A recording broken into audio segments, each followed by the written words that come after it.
Assalamualaikum warahmatullahi wabarakatuh.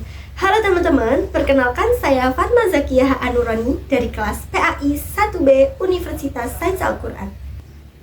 Pada video kali ini, kita akan membahas tentang konsep kebahagiaan atau yang disebut juga dengan sa'adah menurut dua pemikir besar dalam peradaban Islam, yaitu Al-Farabi dan Imam Al-Ghazali. Setiap manusia tentunya selalu mencari kebahagiaan.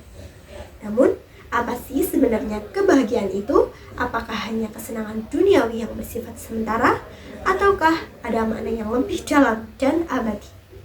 Mari kita simak pandangan dua tokoh besar, yaitu Al-Farabi dengan pendekatan filsafat rasional dan Imam Al-Ghazali dengan pendekatan spiritual tasawuf.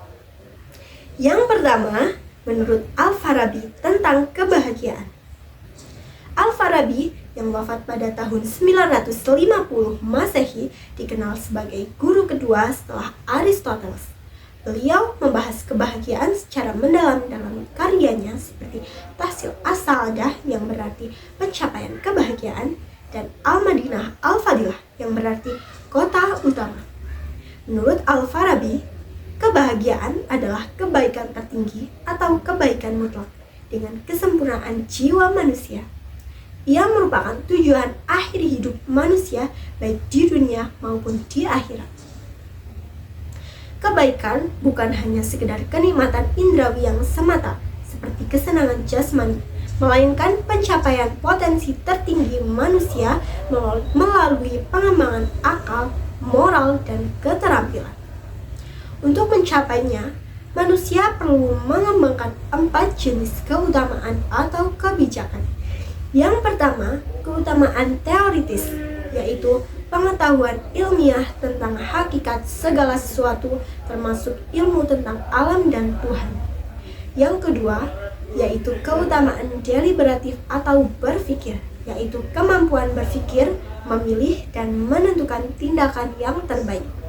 Yang ketiga, keutamaan akhlak atau moral, yaitu pembentukan karakter mulia seperti kedalaman, keberanian, dan pengendalian diri. Yang keempat, keutamaan praktis atau seni praktis, yaitu keterampilan nyata dalam bentuk bertindak dan menerapkan kebaikan. Kebaikan tidak hanya diraih secara individu saja. Manusia adalah makhluk sosial, sehingga kebahagiaan sejati hanya tercapai dalam masyarakat yang adil dan umum atau kota yang berbudi luhur, di mana semua warga saling bekerja sama, dipimpin oleh pemimpin bijaksana, filsuf atau raja, atau yang memiliki keutamaan yang sempurna untuk mencapai kebaikan bersama.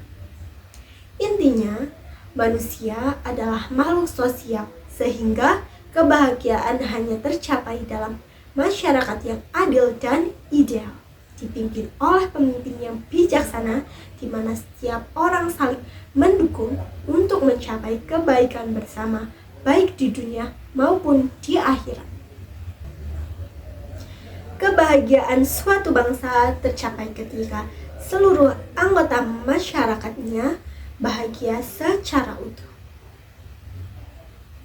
Yang kedua, menurut pandangan Imam Al-Ghazali tentang kebahagiaan.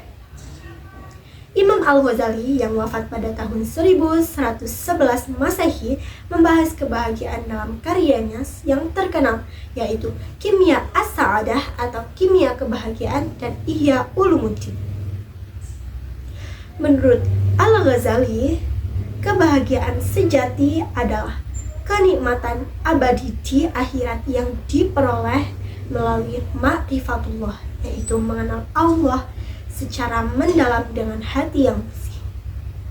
Untuk mencapainya, jiwa harus disucikan melalui tazkiyat an-nafs, yaitu membersihkan hati dari sifat-sifat tercela seperti sombong, iri hati, dan cinta dunia yang berlebihan.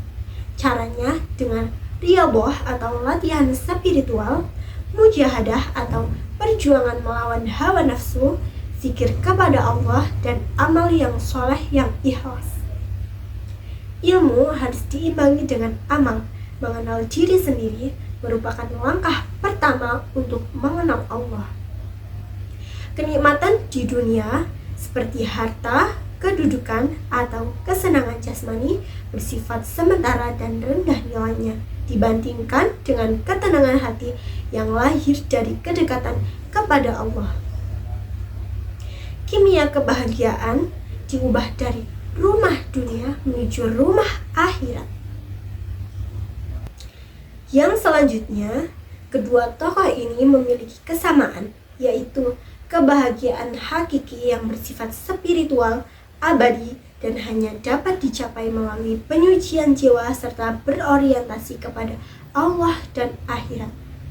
Namun, terdapat perbedaan penekanan antara kedua filsuf tersebut, yaitu Al-Farabi lebih menekankan peran, akal, dan cita-cita masyarakat, sedangkan Imam Al-Ghazali lebih menekankan peran hati, tasawuf, dan pengalaman spiritual pribadi. Di zaman sekarang ini, pandangan kedua tokoh ini mengajak kita untuk tidak puas dengan kebahagiaan instan dari materi semata. Kita diajak untuk mengembangkan akal sekaligus menyucikan hati, membangun akhlak mulia, dan berkontribusi pada masyarakat yang lebih adil, sehingga kebahagiaan sejati dapat kita rasakan baik di dunia maupun di akhirat. Demikianlah sekilas tentang kebahagiaan menurut Al-Farabi dan Imam Al-Ghazali. Semoga kita dapat termotivasi untuk mencari kebahagiaan yang hakiki. Sekian dari saya, kurang lebihnya mohon maaf. Wassalamualaikum warahmatullahi wabarakatuh.